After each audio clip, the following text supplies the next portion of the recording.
Hello friends, carry on study with home academy में आप सभी का स्वागत है। आज इस वीडियो में हम बात करने जा रहे हैं 26 अप्रैल से 30 अप्रैल 2024 के क्रम पर छत्तीसगढ़ राष्ट्रीय और अंतर्राष्ट्रीय के महत्वपूर्ण करंट अफेयर्स के बारे में। तो अगर आप किसी भी प्रतियोगी परीक्षाओं की तैयारी कर रहे हैं तो इन करंट अफेयर्स के वीडियो को पूरा देखिएगा। आई होप ये वीडियो आप सभी के लिए हेल्पफुल हो। और अगर आपने हमारा चैनल सब्सक्राइब नहीं किया है तो हमारा channel carry on study subscribe कर लीजिए और बेल आइकन को क्लिक करना ना भूलें, जिससे हमारे सभी वीडियो आपको आसानी से अवेलेबल होते चले जाएं। तो चलिए स्टार्ट करेंगे बिना देरी किए। आपका पूछा गया प्रश्न है, हाल ही में भारत पे द्वारा कौन सा all in one payment device launch किया गया है। तो याद रखिएगा, भारत पे द्वारा जो है भारत पे वन, ये all in one payment device है, इसे भारत पे द्वारा लॉन्च किया गया है। विस्तार पर बात करते हैं। ये एक डिवाइस में point of sale, QR code, speaker, ये सभी को एकीकृत करता है। इसे पहले चरण में 100 शहरों में और इसके बाद 6 महीनों में 450 शहरों में लॉन्च किया जाएगा। ठीक है, याद रखिएगा, ये नवीनतम एंड्रॉयड ऑपरेटिंग सिस्टम द्वारा संचालित है। इसमें high definition touch screen display, 4G और वाईफाई कनेक्टिविटी है। और साथ ही याद रखिएगा कि भारत पे वन जो है क्यूआर कोड, टैप एंड पे और पारंपरिक कार्ड भुगतान सहित भुगतान विकल्प प्रदान करता है। ठीक है, तो इस प्रश्न से इतने फैक्ट आप याद रख लीजिएगा। चलिए आगे बढ़ते हैं। अगला प्रश्न देखते हैं आपका छत्तीसगढ़ स्तर पे। हाल ही में नेक द्वारा जारी ग्रेडिंग में प्रदेश की एकमात्र किस यूनिवर्सिटी को A++ ग्रेड प्राप्त हुआ है। तो याद रखिएगा, सेंट्रल यूनिवर्सिटी यानी कि गुरु घासीदास विश्वविद्यालय बिलासपुर को A++ ग्रेड प्राप्त हुआ है नेक द्वारा जारी ग्रेडिंग में। ठीक है, विस्तार पर बात करेंगे। सेंट्रल यूनिवर्सिटी गुरु घासीदास विश्वविद्यालय का 7 बिंदु पैमाने पर 3.62 CGPA आया है, जिसके कारण इसे A++ ग्रेड प्राप्त हुआ है। सेंट्रल यूनिवर्सिटी को A++ ग्रेड मिलने से यह यूनिवर्सिटी देश की टॉप ग्रेड यूनिवर्सिटी में आ गई है। ठीक है, और याद रखिएगा, कुलपति प्रोफेसर आलोक कुमार चक्रवाल ने इस उपलब्धि का श्रेय यूनिवर्सिटी के पूरे परिवार को दिया है। अगला प्रश्न देखते हैं आपका, हाल ही में धान के सर्वाधिक जर्म प्लाज्म संरक्षण और संग्रहण में बेहतर कार्य करने के लिए किस विश्वविद्यालय को सम्मान प्राप्त हुआ है। तो इंदिरा गांधी कृषि विश्वविद्यालय को जो है सम्मान प्राप्त हुआ है। ठीक है, विस्तार पर बात करेंगे। दिल्ली में राष्ट्रीय धान कार्यशाला आयोजित की गई, जिसमें धान की नई किस्मों, वर्तमान परिस्थितियों के अनुसार उत्पादन, संरक्षण और संग्रहण समेत विभिन्न मुद्दों पर देश भर के कृषि वैज्ञानिकों के बीच विचार मंथन किया गया। कृषि विश्वविद्यालय में विश्व का दूसरा सबसे बड़ा धान की किस्मों का संग्रहण मौजूद है। ठीक है, इंदिरा गांधी कृषि विश्वविद्यालय में, और यहाँ 2350 किस्में संग्रहित है। अगला प्रश्न आपका, छत्तीसगढ़ में पहली बार हैदराबाद, मैसूर और इंदौर की तर्ज पर किस जिले में वेस्ट फूड से बिजली बनाई जाएगी। तो याद रखिएगा, छत्तीसगढ़ के बस्तर जिले में जो है वेस्ट फूड से बिजली बनाई जाएगी। ठीक है, विस्तार पर बात करेंगे। राज्य में जगदलपुर के डोंगा घाट में 33 लाख रुपए से एक प्लांट तैयार किया गया है। इस प्लांट के संचालन के लिए छत्तीसगढ़ बायोफ्यूल विकास प्राधिकरण ने निगम को पत्र लिखा है। इससे रोज के 500 किलो वेस्ट से 10 kV बिजली बनेगी। इसके लिए भाभा एटॉमिक रिसर्च सेंटर और छत्तीसगढ़ बायोफ्यूल सेंटर प्राधिकरण संयुक्त रूप से इसमें ट्रेनिंग देंगे। और याद रखिएगा कि डोंगा घाट में निगम के पास ही जो है बायोगैस प्लांट स्थित किया गया है। ठीक है, अगला प्रश्न है आपका, हाल ही में राज्य से किन्हें हसदेव अरण्य को बचाने के लिए 2024 गोल्डमैन एनवायरमेंटल पुरस्कार दिया जाएगा। तो याद रखिएगा, आलोक शुक्ला, इन्हें जो है 2024 का गोल्डमैन एनवायरमेंटल पुरस्कार दिया जाएगा। ठीक है, विस्तार पर बात करेंगे। छत्तीसगढ़ के पर्यावरणविद आलोक शुक्ला को गोल्डमैन एनवायरमेंटल पुरस्कार दिया जाएगा, जिसे ग्रीन नोबल अवार्ड भी कहा जाता है। इस वर्ष यह पुरस्कार भारत के आलोक शुक्ला सहित दुनिया के 7 लोगों को प्रदान किया जा रहा है। यानी कि याद रखिएगा, दुनिया के कुल 7 लोगों को ये अवार्ड जो है दिया जाएगा, जिसमें से छत्तीसगढ़ के आलोक शुक्ला भी शामिल है। आलोक हसदेव अरण्य बचाओ संघर्ष समिति के संयोजक हैं। वे हसदेव जंगलों को बचाने हेतु कोयला खदानों के खिलाफ 12 सालों से संघर्ष कर रहे हैं। याद रखिएगा कि हसदेव अरण्य के जंगलों को छत्तीसगढ़ के फेफड़े के नाम से जाना जाता है। ठीक है, आगे बढ़ते हैं। अगला प्रश्न है आपका, हाल ही में किस जिले के बेलादुला में पहला 4 दरवाजे वाला शिव मंदिर का निर्माण हुआ है। तो याद रखिएगा, रायगढ़ जिले के बेलादुला में जो है जिले के पहला जो है 4 दरवाजे वाला मंदिर, शिव मंदिर का निर्माण हुआ है। विस्तार पर बात करेंगे। जिले का पहला 4 दरवाजे तथा 4 खंभे वाले इस भव्य शिव मंदिर का निर्माण रायगढ़ के बेलादुला क्षेत्र में बनकर इसका निर्माण किया गया है, तैयार किया गया है इसे। और मंदिर में नर्मदेश्वर शिवलिंग के साथ शिव परिवार प्रतिष्ठित किए गए हैं। 1 एकड़ क्षेत्र में 1 मंजिला भवन, 10 कमरे, गार्डन और 4 बड़े हॉल बनाए गए हैं। अगला प्रश्न है आपका राष्ट्रीय स्तर पर, मार्केट कैप के हिसाब से कौन सा बैंक कोटक महिंद्रा बैंक को पीछे छोड़कर भारत का चौथे क्रम का सबसे बड़ा ऋणदाता बन गया है? तो याद रखिएगा, एक्सिस बैंक जो है कोटक महिंद्रा बैंक को पीछे छोड़कर भारत का चौथे क्रम का सबसे बड़ा ऋणदाता बना है।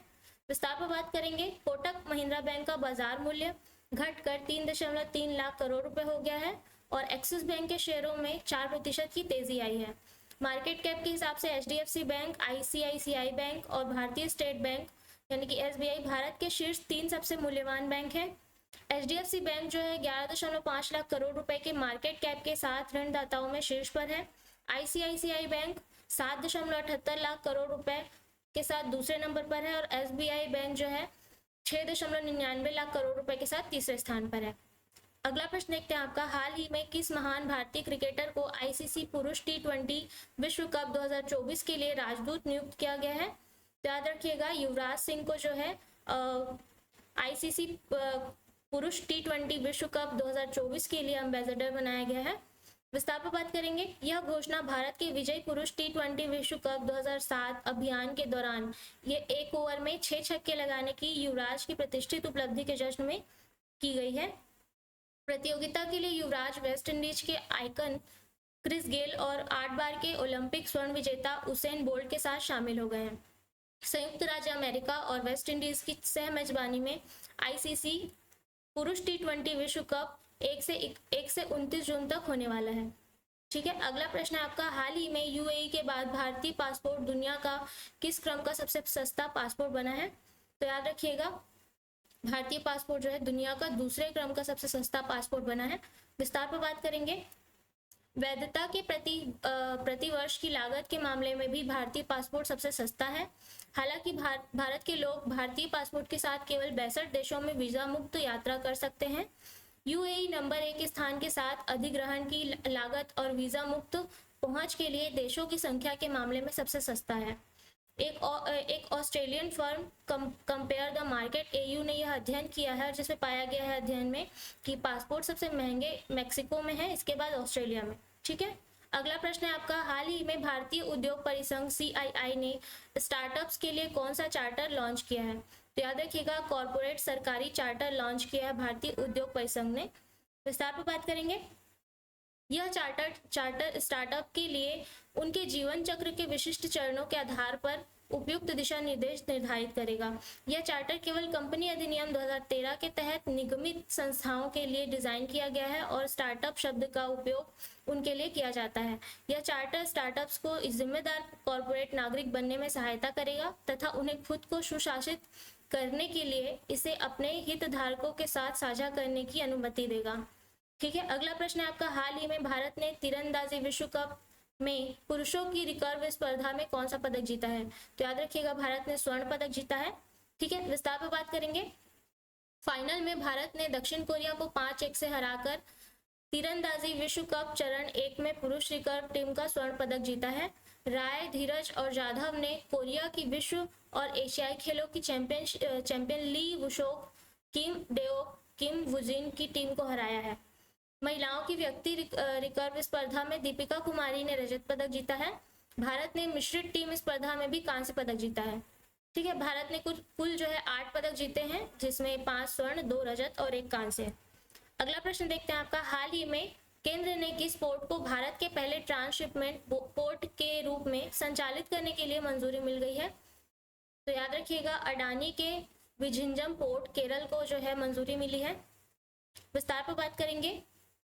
केरल में अडानी के विझिंजम पोर्ट को भारत के पहले ट्रांसशिपमेंट पोर्ट के रूप में संचालित करने के लिए केंद्र से मंजूरी मिली है।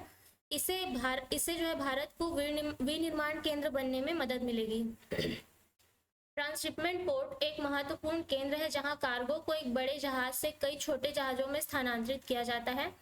भारत का 75% ट्रांसशिपमेंट कार्गो वर्तमान में कोलंबो, सिंगापुर और क्लैंग जैसे विदेशी बंदरगाहों पर संसाधित किया जाता है। अगला प्रश्न है आपका, हाल ही में अरुणाचल प्रदेश के किस अभ्यारण्य में दुर्लभ तितली प्रजाति की खोज की गई है? तो टेल अभ्यारण्य, अब अरुणाचल प्रदेश के टेल अभ्यारण्य में जो है इसकी खोज की गई है। विस्तार पर बात करेंगे। भारत में पहली बार नेप्टिस फाइलोरा नामक एक दुर्लभ तितली प्रजाति की खोज की गई है, जिसे आमतौर पर लॉन्ग साइड सेलर के रूप में जाना जाता है। इस तितली की खोज तितली प्रेमियों की एक टीम ने अरुणाचल प्रदेश के निचले सुबनसिरी जिले में टेल वैली वन्य जीव अभ्यारण्य में की है। आज तक यह प्रजातियां पूर्वी साइबेरिया, कोरिया, जापान, मध्य और दक्षिण पश्चिमी चीन सहित पूर्वी एशिया के विभिन्न क्षेत्रों में पाई जाती थी। इस तितली के पंख दांतेदार होते हैं। ऊपरी तरफ जो है इसका गहरे भूरे काले रंग का होता है और निचली हिस्सा जो है पीले भूरे रंग का होता है। ठीक है, चलिए आगे बढ़ते हैं। अगला प्रश्न आपका, हाल ही में भारतीय मनोविश्लेषण के जनक कहे जाने वाले किस व्यक्ति का निधन हो गया है? तो याद रखिएगा, सुधीर कक्कड़ का निधन हो गया है। विस्तार पर बात करेंगे। सुधीर कक्कड़ का 85 वर्ष की आयु में निधन हो गया है। वे एक प्रसिद्ध लेखक और सांस्कृतिक आलोचक थे। उन्होंने 20 से अधिक नॉन फिक्शन और फिक्शन किताबें लिखी हैं। द इनर वर्ल्ड 1978 में जिसे लिखा गया है, कक्कड़ की पहली प्रमुख कृतियों में से एक थी। उन्होंने भारत में धर्म के प्रभाव, सामाजिक मानदंडों, अंतरंग संबंधों और यौन अभिव्यक्ति सहित कम ही चर्चा वाले विषयों को उठाया था। अगला प्रश्न आपका, अंतरराष्ट्रीय स्तर में हाल ही में समुद्री साझेदारी अभ्यास में भारतीय नौसेना ने किस ग्रुप के साथ भाग लिया है? तो याद रखिएगा, यूके लिटोरल रिस्पांस ग्रुप के साथ भाग लिया है भारतीय नौसेना ने। विस्तार पर बात करेंगे। 25 अप्रैल को समुद्री साझेदारी अभ्यास में भारतीय नौसेना के स्वदेशी INS सह्याद्री ने रॉयल नेवी के RFA ऑर्गस और RFA लाइम बे, जो समुद्र में UK littoral response group south का हिस्सा है, इनके साथ भाग लिया है। अभ्यास द्वारा दोनों नौसेनाओं को सर्वोत्तम प्रथाओं का आदान प्रदान करने का अवसर प्रदान किया गया। यह अभ्यास समुद्री साझेदारी को मजबूत करने और क्षेत्रीय स्थिरता को बढ़ावा देने के लिए भारतीय नौसेना की प्रतिबद्धता को प्रदर्शित करता है। अगला प्रश्न आपका, हाल ही में किस देश ने भारत को छोटे हथियारों की बिक्री पर से प्रतिबंध हटा दिया है? तो याद रखिएगा, जर्मनी ने जो है भारत को छोटे हथियारों की बिक्री पर से प्रतिबंध हटाया है। विस्तार पर बात करेंगे। बढ़ते रणनीतिक और सैन्य संबंधों के लिए जर्मनी ने अपवाद के रूप में भारत को छोटे हथियारों की बिक्री हेतु प्रतिबंध हटाने का फैसला किया है। जर्मन सरकार ने पहले गैर नाटो देशों को छोटे हथियारों की बिक्री पर प्रतिबंध लगाया था। प्रतिबंध हटाने से जर्मनी से भारतीय सेना और राज्य पुलिस बलों को छोटे हथियारों की बिक्री का रास्ता साफ हो जाएगा। इससे पहले जर्मनी ने राष्ट्रीय सुरक्षा गार्ड NSG को MP5 सबमशीन गन के लिए स्पेयर पार्ट्स और सहायक उपकरण खरीदने की अनुमति दी थी। अगला प्रश्न आपका, हाल ही में भारत सरकार ने किस क्षेत्र को ऑथोराइज्ड इकोनॉमिक ऑपरेटर यानी AEO का दर्जा दिया है? तो आपको इसका आंसर जो है कमेंट बॉक्स पर देना है। और साथ ही मैं बताना चाहूंगी कि हमारे एकेडमी में अभी क्लासेस अवेलेबल है, न्यू बैचेस स्टार्ट है, hostel warden, Vyapam, PSC pre mains. तो अगर आप किसी भी क्लासेस की जानकारी चाहते हैं तो दिए गए कॉन्टैक्ट नंबर पर कॉन्टैक्ट कर सकते हैं या विजिट कर सकते हैं हमारे एकेडमी में। तो आज के वीडियो में इतना ही। अगर आपको वीडियो अच्छी लगी हो तो वीडियो को लाइक और शेयर जरूर करिएगा और चैनल को सब्सक्राइब करना ना भूलें। अगले वीडियो में मिलेंगे, तब तक के लिए धन्यवाद।